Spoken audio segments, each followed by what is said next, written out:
गौरी पुत्र गणेश भगवान की जय। ओम गणपतये नमो नमः। जय श्री कृष्णा, राधे राधे। हम सभी को पता है कि माघ का महीना चल रहा है। ऐसे में हम सभी को 19 या 20 फरवरी कब है एकादशी, कौन सी एकादशी है, इसका पूजन का क्या शुभ मुहूर्त है, साथ ही साथ पूजन सामग्री कौन कौन सी ले, पारण का क्या समय, इन सब की चर्चा आज हम सभी लोग इस वीडियो में करने वाले हैं। हम सभी को पता है कि शास्त्रों और पुराणों में एकादशी का विशेष ही महत्व है। खासकर पद्म पुराण में तो एकादशी का बहुत अत्यधिक महत्व है। सभी व्रतों में यदि कोई भी व्रत श्रेष्ठ है तो एकादशी सर्वश्रेष्ठ है। तो हम सभी लोग आज के वीडियो में यह जानेंगे कब की है एकादशी, भगवान श्री हरि नारायण विष्णु को प्रसन्न करने वाली कौन सी एकादशी है, इस एकादशी की क्या कथा है, इसका व्रत हम कर लेने से हमारे जीवन में क्या प्रभाव पड़ता है, भगवान श्री हरि नारायण की कृपा किस प्रकार हमारे जीवन पर होती है, भगवान नाम स्मरण किस प्रकार भगवान श्री हरि कृपा करते हैं, इन सब की चर्चा आज हम सभी लोग करते हैं। तो आइए जानते हैं सबसे पहले कब है एकादशी।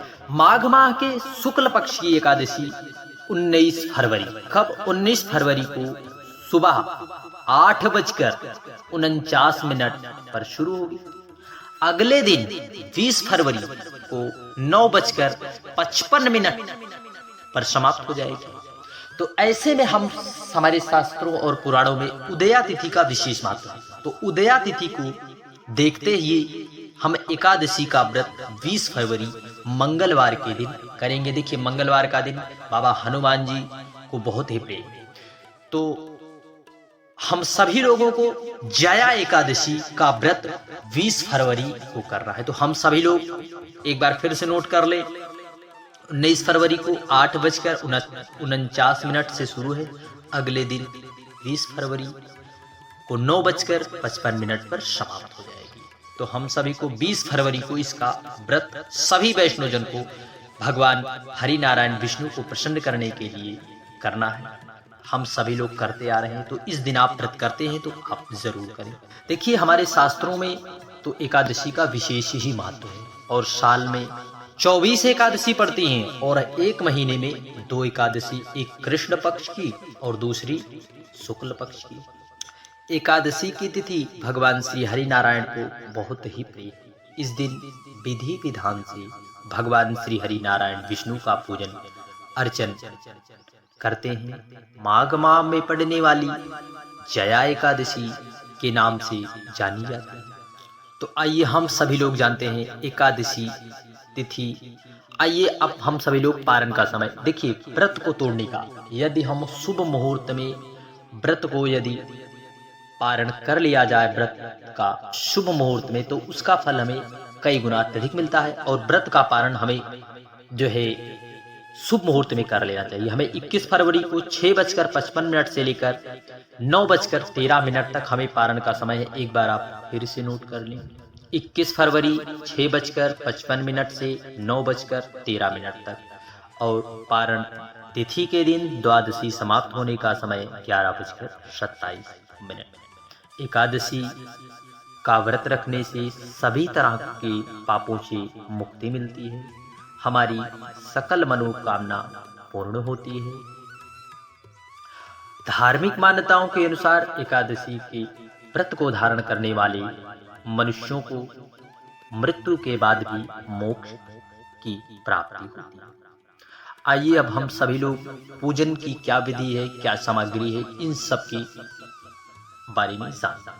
शुभ मुहूर्त, सुबह हमें जल्दी उठकर स्नान नित्य क्रिया से निवृत्त हो, स्नान आदि से निवृत्त हो जाएं।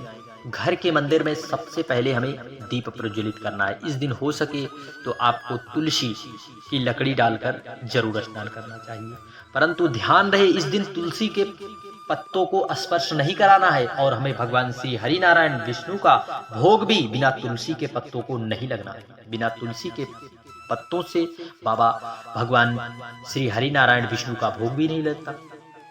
ऐसे में हम सभी को एक दिन पहले एकादशी लगने के पूर्व ही तुलसी के पत्र को एकत्र कर लेना है और भगवान विष्णु को तुलसी दल जरूर अर्पित करें। अगर संभव हो तो इस दिन व्रत भी करें और आरती करें। भोजन आप शुद्ध सात्विक चीजों का भोग लगावें और शुद्ध सात्विक भोजन भी करें। साथ ही साथ भगवान विष्णु की पूजा के साथ साथ माँ लक्ष्मी का भी पूजन विशेष रूप से हम सभी लोग करते हैं। इस दिन जितना हो सके भगवान नाम कीर्तन, राम नाम, कृष्ण नाम, शिव नाम, भगवान के अपने इष्ट के सर्वप्रिय नामों का यशगान ज्यादा से ज्यादा जितना हो सके उतना आप करना।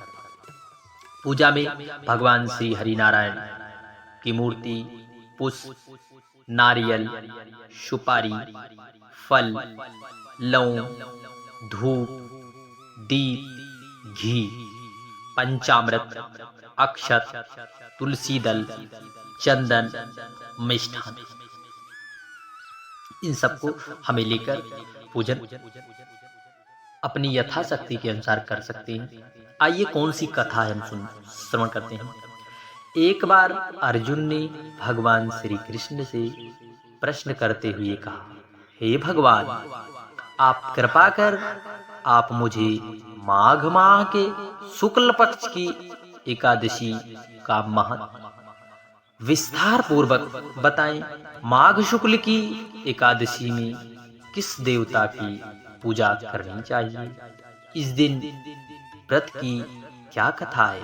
उसको करने से किस फल की प्राप्ति होती है? हे माधव, हमें शीघ्र अति शीघ्र बताइए। हमारे मन मस्तिष्क में एकादशी के व्रत की महत्वता जानने के लिए हमारा मन व्याकुल आधीर हो रहा है। तब भगवान श्री कृष्ण बोले, अर्जुन आधीर मत हो। माघ माह के शुक्ल पक्ष की एकादशी को जया एकादशी कहते हैं। इस दिन उपवास रखने से मनुष्य भूत, प्रेत, पिशाच आदि की योनि से छुटकारा मिल जाता है। इस दिन विधि पूर्वक उपवास व्रत करना चाहिए। अब मैं तुमसे जया एकादशी के व्रत की कथा को कहता हूँ। एक समय की बात है, नंदन वन में उत्सव का आयोजन हो रहा था। देवता, ऋषि मुनि, गंधर्व, नाग, किन्नर उसी उत्सव में मौजूद थे। उस समय गंधर्व गा रहे थे। गंधर्व कन्याएं प्रसन्न चित भाव से नृत्य कर रही थी। इन्हीं गंधर्वों में एक माल्यवान नाम का गंधर्व भी था, जो बहुत ही सुरीला, अत्यंत मधुर गाता था। जितनी सुरीली उसकी आवाज थी, उतना ही वह रूपवान गंधर्व था।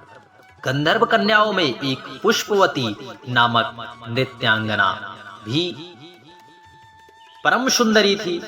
पुष्पवती नामक गंधर्व कन्या ने माल्यवान नामक गंधर्व को देखते ही उस पर आसक्त मोहित हो गई तथा अपने हाव भाव से उसे रिझाने का प्रयास करने लगी। माल्यवान ने भी उसे पुष्पवती पर आसक्त हो अपने गायन का सुर ताल भूल गया। इससे संगीत की लय टूट गई और सारा संगीत का आनंद बिगड़ गया। सभा में उपस्थित सभी देवगण को यह बात बिल्कुल अच्छी नहीं लगी। यदि हमें आनंद की प्राप्ति हो रही है, यदि उसमें कोई विघ्न उत्पन्न हो जाए, अर्थात संगीत के माध्यम से, किसी के भी माध्यम से, तो जितने भी सभासद होते हैं या जो श्रोतागण होते हैं, उन्हें जो है अच्छा नहीं लगता। उसी प्रकार जब संगीत के सुर और ताल बिगड़ गए, नृत्य का आनंद ना प्राप्त करने के कारण सभी देवगण को अच्छा ना लगा। माल्यवान के इस कृत्य से इंद्र भगवान नाराज हो गए और उन्हें श्राप देते हुए कहा कि स्वर्ग से वंचित होकर मृत्यु लोक में पिशाचों सा जीवन भोगो, क्योंकि तुमने संगीत जैसी पवित्र साधना का तो अपमान किया है। इसलिए हम सभी को संगीत का अपमान कभी भी नहीं करना चाहिए। सभा ही सभा में उपस्थित गुरुजनों का भी अपमान किया। इंद्र भगवान के श्राप के प्रभाव से दोनों पृथ्वी पर हिमालय पर्वत के जंगल में पिशाची जीवन व्यतीत करने लगे। पिशाची जीवन बहुत ही कष्टदायक था। दोनों बहुत दुखी थे। एक बार माघ के शुक्ल पक्ष की जया एकादशी के दिन दैव संयोग से दोनों ने कुछ भी भोजन नहीं ग्रहण किया। ईश्वर की क्या गति है, इसको ईश्वर ही जाने। और ना ही कोई पाप कर्म किया। उस दिन मात्र फल फूल खाकर ही पूरा दिन व्यतीत कर दिया। भूख से व्याकुल तथा ठंड के कारण बड़े ही दुख के साथ पीपल वृक्ष के नीचे इन दोनों ने एक दूसरे से सटकर बड़ी कठिनता पूर्वक पूरी रात काटी।